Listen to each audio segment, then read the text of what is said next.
Hello, I'm Emily Jensen. I'm the Director of Career Development at Inver Community College in Inver Grove Heights, Minnesota. I'm here today to give you information about creating a resume.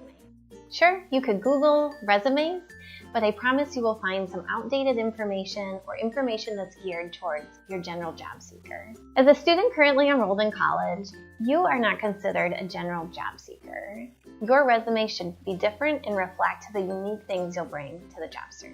Included in this video will be everything you've ever wanted to know about writing a resume. I encourage you to watch the whole thing so you don't miss any important details. In this video, I will share with you the wisdom from employers who want to hire our students and graduates. Resumes are read for 5 to 7 seconds. This is not a joke.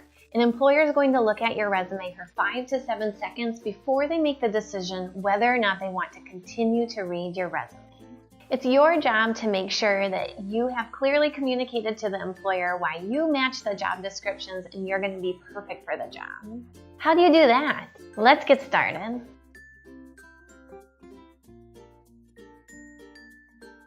One of the best ways to make a bad impression on your resume is to use a template. Go back to Google and search free resume template. I promise it's not actually free, and if it is going to be a pain to edit when you realize you made one spelling error. Resume templates are designed to look very pretty, but they usually are not including all of the information an employer is going to look for, or they're going to include a resume faux pas like color. Just open up a Word document and start typing. When you clearly are able to type in your information and format the document, you're able to communicate to your employer that you are able to use Microsoft Word, you're able to have attention to detail, and can use computers without explicitly stating that you have any of those skill sets. It's a pretty cool thing.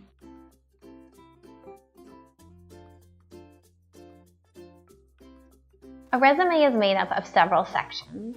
The first thing we need to talk about is the most important one, and that's the one with you. This is the section where we're including your contact information. Include your name in a slightly bigger font than the rest of your resume and your contact information. Including your address is optional, but please do not include your address if you intend to post your resume on a job search website where your information is available to the public. Make sure your email is professional. It should be some combination of your first name and last name.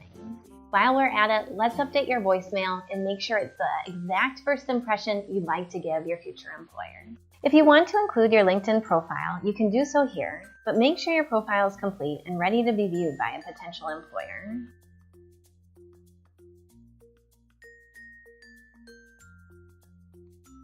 The next section on your resume is a summary of qualifications.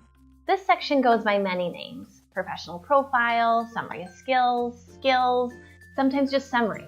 For the purpose of today's video, we will always call it the summary of qualifications. Now, we cannot talk about a summary of qualifications without talking about an objective. An objective is you explaining to the employer what you're looking for. By contrast, a summary of qualifications is you telling the employer what skill sets you have to offer. An objective has become an outdated tool used only for job seekers who are career changers.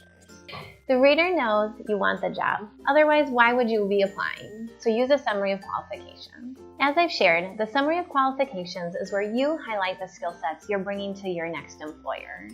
How do you do this? You need to look at the job description very carefully and find the skill sets that they are looking for that match your abilities.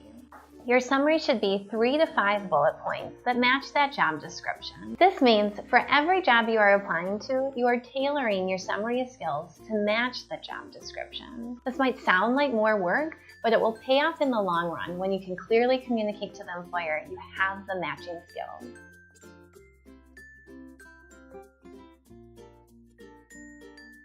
As a currently enrolled student or a graduate student post-graduation, your education section should be placed right underneath your summary of qualifications. If you graduated more than 2 years ago, your education section should be moved under your employment section. Now, when you list education on your resume, you need to include the degree you are receiving, where you received the degree, and the dates you received the degree or when you will be receiving it. If you have not graduated yet, use the words anticipated graduation date before the month and year of when you anticipate graduating. If you have already graduated, you can just list the year you received your degree. If If it's been more than 2 years since you graduated, you can leave the year you received your degree off altogether. Please do not include your high school diploma on your resume. Since you are enrolled in college or have completed a degree here, it is already assumed that you have your high school diploma or GED. In your education section, you can include any scholarships or awards you may have received. You may also include your GPA, but employers share with us they only want to see your GPA if it's 3.5 or higher. You might also want to include relevant coursework you took on your resume if they apply to the job you're applying to.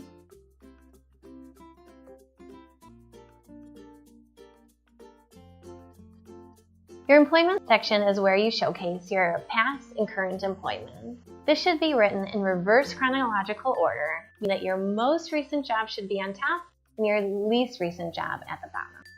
The typical rule of thumb is that you include your last 7 to 10 years of employment. If you don't have 7 years of employment, you include what you do have.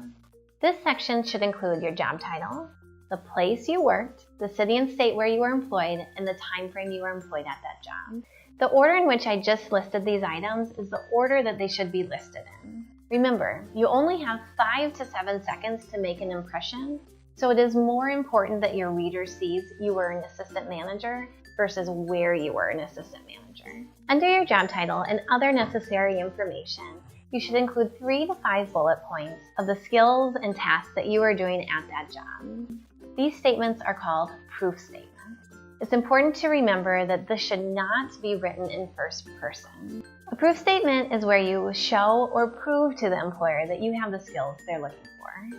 You can list that you have good customer service, or you can prove that you have good customer service by having a statement that says, demonstrated quality customer service by interacting with guests with a positive demeanor, resulting in return visits. If you were an employer, which statement would you have more confidence in, knowing that that job seeker has the skills you're looking for? This sounds a little bit hard. It is, but I have a trick for you. When you are writing a proof statement, you want to include a verb plus a task and an outcome. That's an equation to make a quality proof statement. Let's look at the example I used before. Demonstrated quality customer service by having positive interactions with guests, resulting in return visits to the store. Demonstrated is my verb. Quality customer service is my task. And then my outcome is having positive interactions with guests, resulting in return visits to the store. I encourage you to consider what information am I trying to communicate to my reader. Go from there when you're creating your proof statement. As a reminder, you cannot just list that you're a team player, that you have leadership skills, or that you're organized. Anyone can say that they have those things. It is your job to prove it to your reader so that they see you have the skills that they're looking for. But how do you know what an employer is looking for?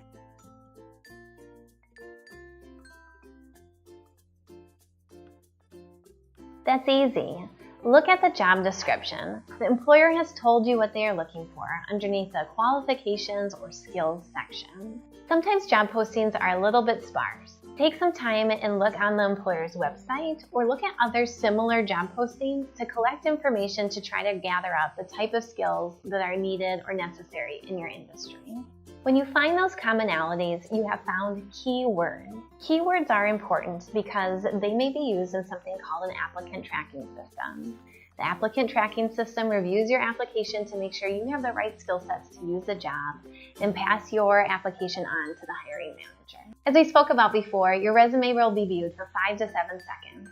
In order for you to get that chance, you need to make your way through the applicant tracking system, so those keywords are very important.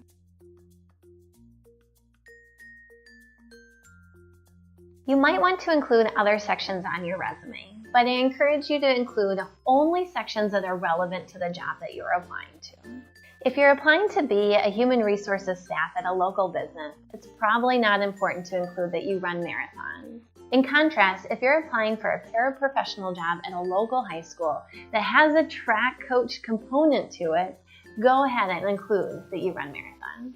If you're looking to enhance your resume with additional sections, I encourage you to include your campus involvement, any community-based learning you did on campus, volunteering, military experience, whatever you have to offer. When you add these sections, make sure they're relevant to the job versus just taking up extra space.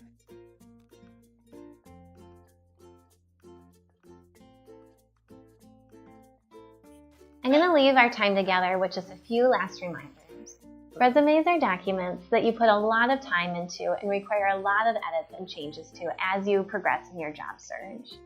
Job searching can be challenging and can feel like a full-time job, but I promise when you are genuine in your efforts in editing and changes, you will find more success in your job search. It's about quality over quantity. Always have someone review your resume before you submit it. Know that the Center for Career Development and Community-Based Learning is here to assist you in that.